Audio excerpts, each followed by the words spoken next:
থেকে লিস্ট নিয়ে গেছে এই বলে যে যেই দিন বৈশাখ উৎসব উদযাপন করা হবে 16ই এপ্রিল, তোমাদের দুপুরবেলা খাবার দেওয়া হবে, তাই তোমাদের লিস্ট দাও কে কে সেদিন থাকতে পারবা।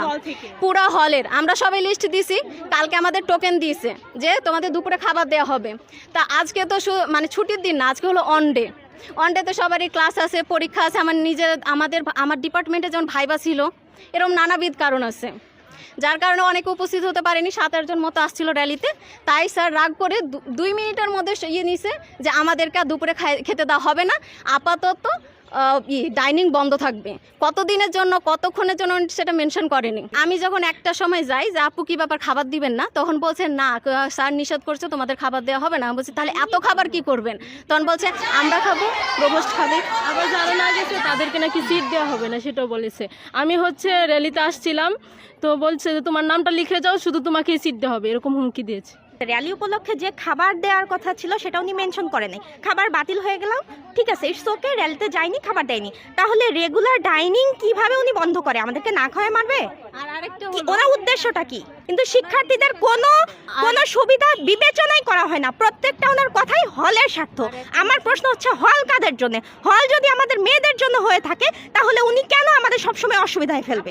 সব মশার বিরুদ্ধে সুরক্ষা দিতে এলো বসুন্ধরা এক্সট্রিম অ্যারোসল, মশার বিরুদ্ধে এক্সট্রিম সুরক্ষা। আমাদের খাবারের কথা ইভেন কালকেও এসে বলে গিয়েছে যে আমাদের দুপুরে খাবার দেওয়া হবে। র্যালির সাথে যে আমাদের খাবারের কোনো সম্পর্ক আছে এটা কোনোভাবে মেনশন করা হয়েছিল না। যদি আমরা জানতাম তাহলে আমাদের কোনো দোষ আছে, আমরা র্যালিতে যেতে পারিনি, এই জন্য আমি দুপুরে খাবার পাইনি। কিন্তু র্যালিতে আমি যেতে নাই পারতে পারি, আমার পরীক্ষা ছিল, আমি র্যালি যেতে পাইনি, তার মানে তো এই না যে আমি দুপুরে খাবার পাবো না। পার্সোনালি দেখা করতে চাই, আমি বাজেট নিয়ে কেন পোস্ট দিছি এর বিরুদ্ধে উনি মানে আমার সাথে কথা বলবে। তো আমার 23 তারিখে সেমিস্টার ফাইনাল, এই জন্য আমি যাইনি। এখন উনি আজকে একটা আপুকে বলছে যে আমার পোস্টের স্ক্রিনশট দেখায় বলছে যে উনি নাকি আমাকে ডাকবে, ডেকে বলবে আমি কেন র্যালিতে আসিনি। একদিন আমার আসতে 3 মিনিট দেরি হয়েছে, উনি আমাকে ঢুকতে দেয়নি। আমি জিজ্ঞেস করছি যে স্যার 3 মিনিট দেরি হলে কেন ঢুকতে দিবেন না? উনি বলছে তোমার তো এটা মাথায় থাকা উচিত যে 3 মিনিট আগে হল বন্ধ হয়ে যাবে। তাকে জিজ্ঞেস করেছে যে স্যার আমাদের হল থেকে রাতের 12টায় আমরা সবাই যেতে চাই, বলে যে তখন এভাবে বলছে তোমার মেয়ে হয়ে রাতের প্রোগ্রামে তোমাদের এত কেন ইন্টারেস্ট? আমাকে বলছে যে তোমাদের রাতের প্রোগ্রামে এত ইন্টারেস্ট কেন, সকালে তো তোমাদেরকে পাই না সকালের প্রোগ্রামে। তো স্যার এটাও বলছে যে যাদের যাদের ক্লাস ছিল, কি ইভেন পরীক্ষা ছিল, রুটিনটা স্যারকে যে ফটোকপি করে দিয়ে আসতে বলছে। এটা স্যার বলছে, এটা কি ধরনের? এটা আমাদের একটাই দাবি, পদত্যাগ। এটাই আমাদেরকে গতকাল বলা হয়েছিল মানে 400 মেয়ে আছে আমাদের হলে, তাদেরকে খাবার দিতে হবে। তো আমরা রাত 2টো থেকে খাবার রান্না বান্না শেষ করলাম। সকাল ভাত হয়েছে, আলু সিদ্ধ হয়েছে, মাছের কাজটা চলছিল। ঠিক তখনই যে অফিসে ডেকে বলল যে আপাতত বন্ধ। সময়টা আমাদের একটা বড় ফ্যাক্টর ছিল। এই স্বল্প সময়ের মধ্যে দুপুরের খাবারটা অ্যারেঞ্জ করাটা ডাইনিং ওনার জন্য ডিফিকাল্ট ছিল, সেটা সে জানিয়েছে, যার ফলে এটা আমরা বাতিল করেছি। আর এটা তো ম্যান্ডেটরি বলতে কেন্দ্রীয় নির্দেশনা আমরা সবসময় চেষ্টা করি হল থেকে খুব জমকালোভাবে সেটা অ্যারেঞ্জ করা, ঠিক আছে। তো এবার তারই ধারাবাহিকতায় আমরা সেভাবে এটা অ্যারেঞ্জ করছিলাম। তো একটা হলে আমার এখানে প্রায় 400 মেয়ে আছে, সেখানে 20 জন 30 জন মেয়েকে হবার কথা না, হবার কথা।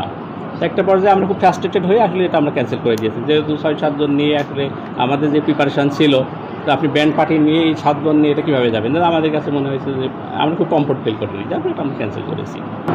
একজন শিক্ষার্থী ধরেন পরীক্ষা দিয়ে আসার পরে সে যখন দুপুরে ওই খাবারও পাবে না, আবার ফলে ডাইনিংয়ের খাবারও নাই, তখন সেই শিক্ষার্থীর জন্য আপনার মূল্যায়ন কী হবে?